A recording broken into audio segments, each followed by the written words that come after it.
Saudara, hujan deras yang terus-menerus mengguyur wilayah Banjarnegara, Jawa Tengah menyebabkan tanah bergerak yang berakibat sebuah tebing pegunungan longsor.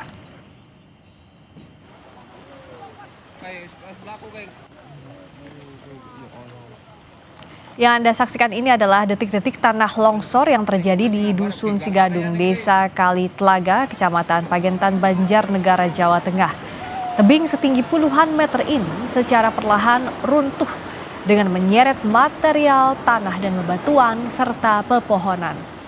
Meski lokasi kejadian jauh dari permukiman warga, namun bencana longsor ini menyebabkan perkebunan salak dan palawija milik warga rusak. Curah hujan tinggi juga menyebabkan jalan di Pagentan amblas. Akibatnya, lalu lintas kendaraan dari dan ke desa Kalitlaga terhambat.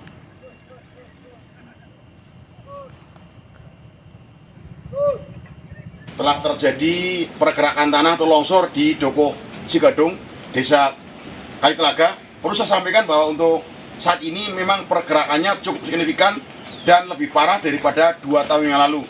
Namun alhamdulillah untuk saat ini memang tidak menyentuh perkampungan, hanya sedikit ada pergeseran.